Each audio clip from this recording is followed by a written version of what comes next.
a follower of Jesus. It's the most important thing in my life. The most healing, healthy thing for the human brain is a belief in God and prayer.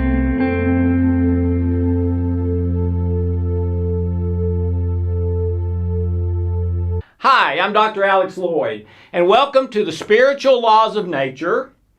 And we've been doing a series called The 5 Questions, and today we're talking about question number 5, the last one. How do you solve the biggest problem in your life?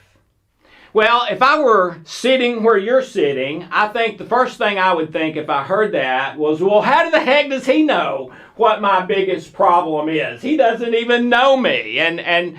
And you've got a good point there. But here's where I'm coming from. About 3,000 years ago, Solomon said, there is nothing new under the sun. And I realized that when he said that, they didn't have smartphones and computers and Wi-Fi and airplanes and spaceships and all the stuff we have today. But I don't think that's what he was talking about. I think he was talking about as far as the issues of life are concerned. There is nothing new under the sun. And I would agree with that wholeheartedly, 100%. Okay. Now, I also want you to remember that I've said several times, what I'm sharing with you is my 2 cents. I'm not a biblical scholar, okay? So please don't believe anything just because I say it. Search it out for yourself, okay? But here's where I'm going to start.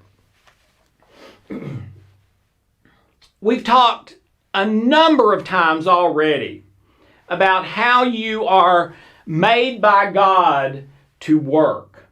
That if you choose to live by real love, then your unconscious mind flips the success switch and it sends you positive thoughts, positive feelings, positive emotions, positive actions and behaviors, meaning not bad habits and addictions. It'll break bad habits and addictions, positive habits maybe, but positive hormones, positive chemicals, positive energy in your body. Your immune system comes up like the Hulk and starts healing everything like crazy. Your health gets better and better. There's a release of human growth hormone where you can literally kind of get younger in some ways instead of older. And on and on and on. Just about everything you would call the definition of failure happens when you choose to live and seek pleasure, avoid pain, which I call love A. I call it A because it's what about 95% of people on earth do. It's by far the most popular, which is self-interest, what's in it for me, seek pleasure, avoid pain. Even if I act on the outside like I'm loving and caring because that's socially acceptable, but inside I'm really maneuvering to try to get what I want all the time. And I'm okay with you getting what you want as long as I'm still getting what I want. It's when I don't get what I want that, okay, something flares up. And what typically flares up, and this is the diagnosis kind of for where you're living, is you experience an emotion or feeling in the anger family, or extreme anxiety when it's not an extreme anxiety situation. And if that happens, 98% chance you are living in seek pleasure, avoid pain, what's in it for me, business deal, love, etc. On the other hand, if that happens, something you don't want happens, and you don't experience anger or extreme anxiety, you experience disappointment, oh shoot. But then pretty quickly, okay, let's fix it. Let's figure out how to fix it. You are probably living in love B, which is, to me, real love, which we've defined and talked about a number of times. Okay, So all of you have different gifts from God. You have different abilities. You have different personalities. You have different likes and dislikes, all of that. You know, I really believe that all that stuff will take care of itself if you get this right. And getting this right is once you get to age 5, 8, 10, 12, it's different for different people, you make a commitment and you start choosing real love instead of seek pleasure, avoid pain. Now, it is natural for us to think seek pleasure, avoid pain is the right way to do stuff because it's the only way we've ever done stuff.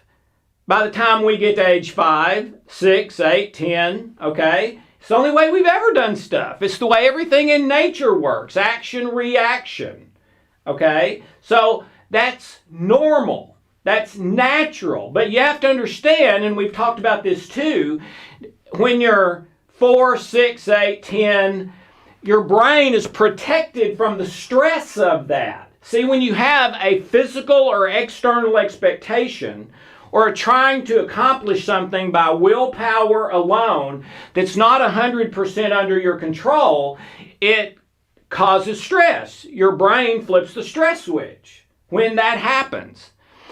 But if you are young, up to 5, 6, 8, 10, 12, you are protected from that stress because it's the only time in your life you're in delta theta brainwave state, which is a non-stress brain state. So you're protected from that. I mean, if someone were going to design how this works, that's exactly what you would do.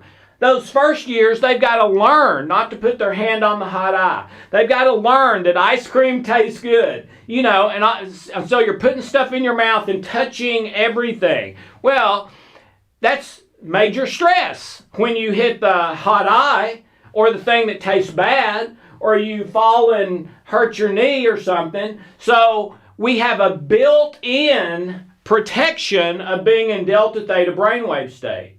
But once we get to where we know right from wrong, where we know, okay, wait a minute, I know this is good for me, but it's really bad for that guy. Is that right? Is that something I should do that gets me something good but that hurts him? No, that's not right. Okay, that's your conscience, all right? And we have a law written on our heart, which is our conscience. That's Romans 1 or 2, okay? Well, once we get to that place, the delta theta brain state goes away, so we're no longer protected. Now, if we violate our conscience by continuing to live in seek pleasure, avoid pain, what's in it for me, act all loving, and maybe even talk about love out here, but inside I'm really maneuvering to get my way, all right? Now the stress switch is flipped and we are experiencing the full brunt of stress, which is negative feelings, thoughts, chemicals, energy, immune system turned off or down, higher blood pressure, illness and disease, pain, etc. Okay? So, to me, the only way to solve your biggest problem is to fully commit to live in love in the present moment, regardless of my circumstances and regardless of the end results, whether they were what I wanted or not. And if I do that, then the brain flips the success switch, positive thoughts, positive feelings, positive actions, positive hormones and chemicals, everything, really the definition of what you would call success. Now, you may live in love A, what's in it for me love, and become a millionaire. But you'll be a miserable millionaire. You may live in love A, what's in it for me love, and become famous. But in my experience, you'll be famous and miserable. Okay? It's just the way it works. You can't go against that. Your unconscious mind is 1,000,000 times more powerful than your conscious intention. Okay? So the only way to work the way you are designed to work, in harmony, in love, joy, and peace, getting healthier and healthier, living as long as you can, healthy, having great relationships, all of that is to commit to real love for the rest of your life, no matter what. Now, you'll never do it right. I fall down and make mistakes every single day. That's okay. That's built in. That's part of it. Okay? That's the grace thing. Just get right back up and start again. That's already been paid for. It was paid for before you ever did it. Okay? But your commitment stays as best I can, no matter what the circumstances. Even if I'm getting more pain and less pleasure, I'm committed to living this way. You do that, and your unconscious mind flips the success and starts sending you all the positive stuff. And ladies and gentlemen, for the most part, it's effortless. And that's what people tell me. This has been the easiest year of my life, and I've made twice what I made before financially. I don't even know how it happened. Okay? It happened because the way you are living is the way that you're more successful at work in what you do. Okay? So, to solve your biggest problem, you need to decommit from love A, or what I call fake love. What's in it for me? Seek pleasure, avoid pain. And commit fully for the rest of your life, no matter what, to love B, real love, in the present moment, regardless of my circumstances, regardless of the end results. I told you before that I had a really good friend who's very famous, who has written and taught self-interest is the key to life. And I wanted to address one thing. Why can't you live in self-interest and real love? Okay? Seems like you ought to be able to do that. No, you can't. Here's why. Living in self-interest, you will try real love. You will stick your foot in the water. You'll say, I'll give this 4 months. I'll give this 6 months. And I will really give it everything for 6 months, okay? But long term, if you're still not getting what you want, if you're still getting more pain than you want, less pleasure than you want, if the end results are still not what you want, you will go back. You will say, okay, I tried it, gave it an honest try, it didn't work, I'm going back, I'm going to take control of my results, I'm going to take control, I'm going to generate more pleasure for myself, less pain, etc., etc., because that's what self-interest is. That's the definition of self-interest. The only way you will never go back, no matter what happens, is if you are fully committed, no matter what, to real love, regardless of the pain or pleasure, regardless of the results. Self-interest cannot give up the results long term. It violates their self-interest. Well, here's the deal. Your unconscious mind, if you're trying to live in self-interest and give it a good, honest try, your unconscious mind knows that when you start. And it's not buying it. It will only release the positives. It will only release your best life when it knows you are fully committed long term. Which for some people may be the scariest thing you ever do because it means giving up control of pain and pleasure and results in your life. Giving it up to love, giving it up to God. But if you do, then whatever you're gifted at, whatever you love to do, whatever you're talented at, will just bloom like the most beautiful flower you have ever seen. And very likely people around you will say things like, what are you doing? Or what's changed in your life? And you may not even consciously be aware of it. What are you talking about? Say, something's changed with you. And what they're really saying is, I want some of what you've got. Because I see it and I don't have that. And I hope and pray that you will share it with them, just like I'm sharing it with you today. Don't make them come watch my video. You share it with them. Okay? I mean, they can watch the video if they want to, but you share it with them and with everyone you love and care about. I want to end with this. And this is something you should know. I am the worst sinner I have ever known. I have lied. I have stolen. I have been sexually immoral. I have plotted and connived. I have been unkind. I have tricked people. Every sin you can name, I believe, I've done. I'm the worst sinner I've ever known. Jesus said, you've heard it said that it's a sin to do this, to divorce your wife, to be sexually immoral, to lie, to steal. A lot of that's in the Beatitudes. He said, I've come to tell you, if you do it in your heart, you're guilty of it. And I've done it all in my heart.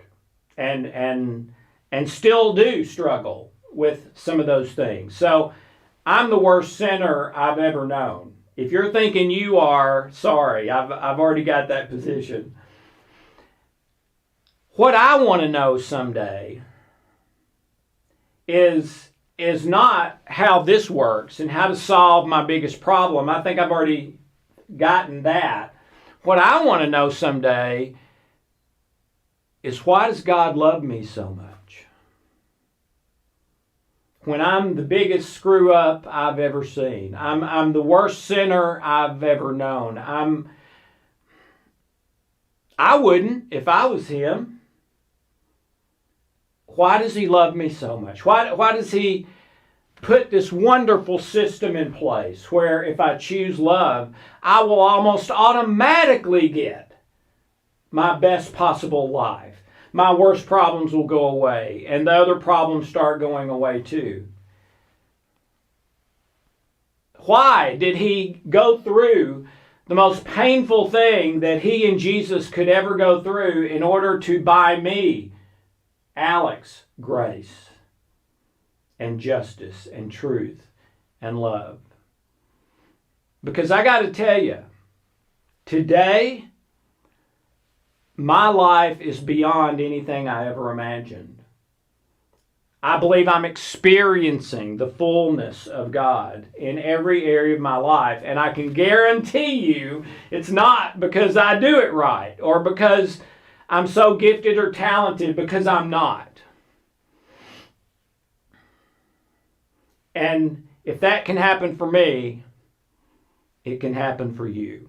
And I would be honored beyond the words I can say to help you with that, as I was helped and as I've been trying to help other people for the last number of years, which is why I'm starting this thing, whatever it is, in the first place.